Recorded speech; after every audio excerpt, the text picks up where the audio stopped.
plusieurs regroupements au Québec, mais celui que nous recevons aujourd'hui est le regroupement des organismes communautaires autonomes jeunesse du Québec.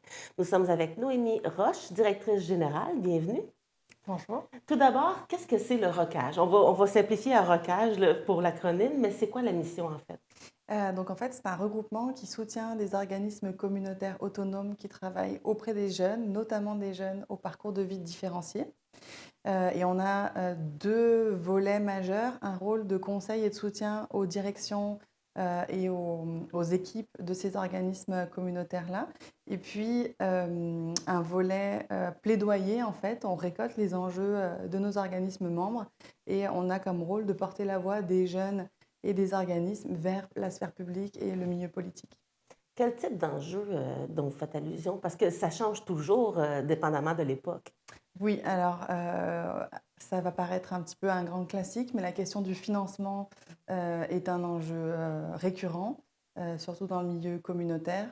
C'est parfois difficile pour le milieu politique d'entrer dans un sujet par le financement parce que le financement est limité, mais ça a des répercussions énormes sur les conditions de travail des employés et puis sur la population en général parce que les services sont à risque d'avoir des ruptures de services, par exemple.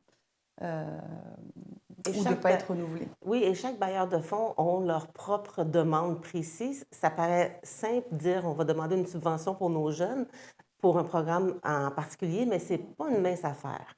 Non, effectivement, demander une subvention, ça prend du temps. C'est des moments d'abord de réflexion sur la nature du projet et puis un grand moment de rédaction. Chaque demandeur, enfin chaque bailleur de fonds a aussi un modèle particulier à remplir, une façon de présenter un budget particulier. Donc c'est un vrai travail en soi et à ce moment-là, on n'a pas encore d'argent pour le faire, on le fait sur les fonds propres de l'organisme.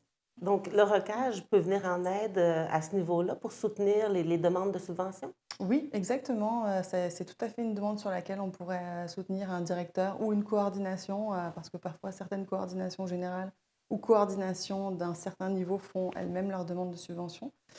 Donc oui, on peut aider à la rédaction, à l'idéation aussi.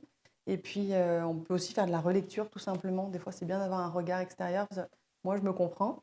Mais est-ce que mon bailleur de fonds, il va trouver ça vraiment clair et est-ce que j'ai un angle mort? Donc, on peut tout à fait remplir ce rôle grâce à un de nos conseillers. Et quel autre service le ROCAGE peut offrir? Alors, le service conseil est quand même assez large. Ça peut porter aussi bien sur les opérations, par exemple un organisme jeunesse qui se poserait des questions sur sa fréquentation pour augmenter le nombre qui rejoint ou pour changer la nature des jeunes qui rejoignent s'il se rend compte qu'il a du mal à rejoindre des jeunes peut-être moins favorisés. Comment aller rejoindre ce public-là? C'est des réflexions qu'on peut mener avec la personne concernée de l'organisme. Ça peut être sur des questions budgétaires, de finances. Ah, j'ai une coupure. Comment je gère cette coupure? Où est-ce que je peux couper? Est-ce que je peux trouver d'autres ressources?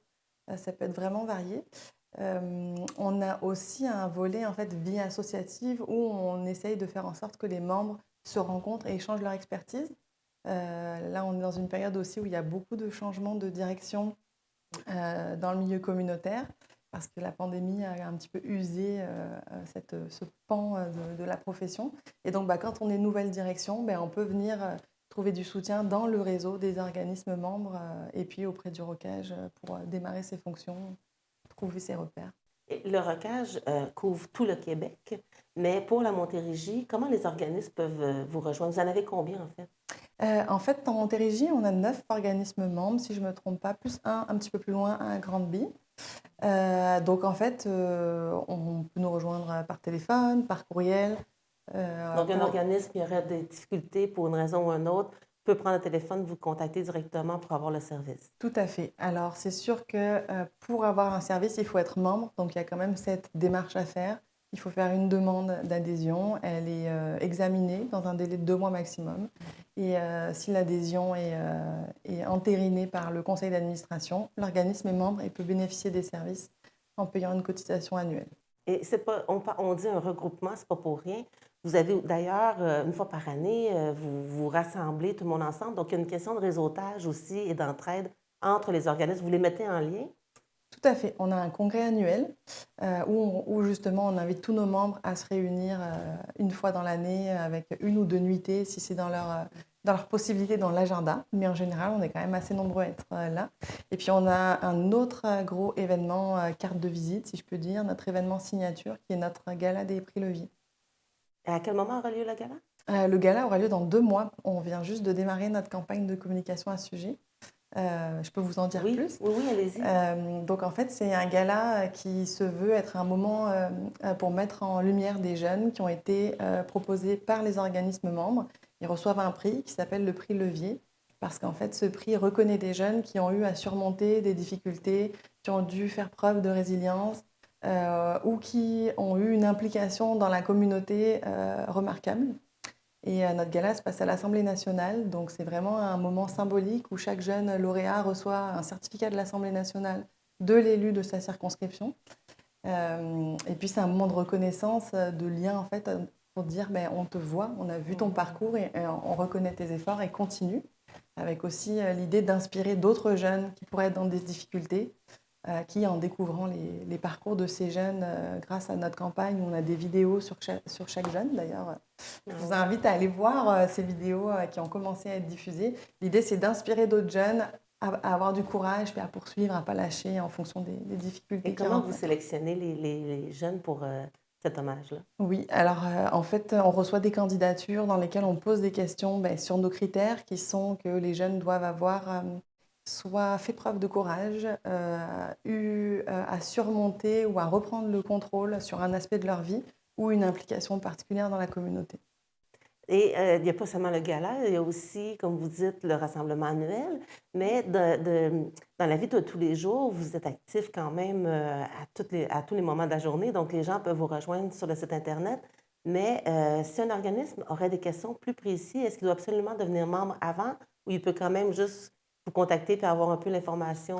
On est quand même très courtois, on ne ferme pas la porte, donc oui, on peut nous appeler, répondre à des questions rapides pour un organisme qui ne serait pas membre. Et puis souvent, c'est aussi l'occasion de faire connaissance, leur présenter nos services et puis voir si la relation peut aller plus loin et si l'organisme a intérêt à devenir membre. Tout à fait. Et comment vous décriveriez le principal aspect du ROCAGE? Qu'est-ce qui vous a amené, parce que vous êtes une toute nouvelle directrice générale depuis quelque temps, qu'est-ce qui vous a amené à prendre ce rôle-là? C'est une bonne question. Oui. En fait, moi, je travaille auprès des jeunes à parcours de vie différencié depuis le début de ma carrière.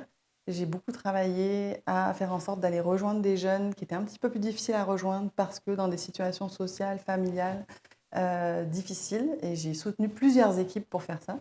Et j'étais arrivée à un moment de ma carrière où j'avais envie de transmettre en fait cette expertise en aidant peut-être plus largement d'autres organisations.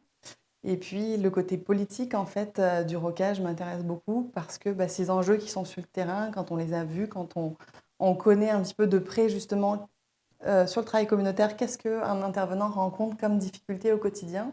Et bien en fait j'avais envie de pouvoir être une personne qui puisse faciliter de passer le message du jeune, de l'intervenant du terrain au milieu politique pour qu'on ait des changements en fait dans la communauté pour les jeunes. Oui, parce que les politiciens ont un impact quand même assez réel sur les organismes. Ils ne le savent peut-être pas autant, mais dans la vie de tous les jours, comme vous dites, les intervenants voient la différence. Merci beaucoup, Madame Roche, pour toutes ces belles informations et bienvenue dans votre poste de directrice générale. Merci beaucoup pour l'invitation. Merci.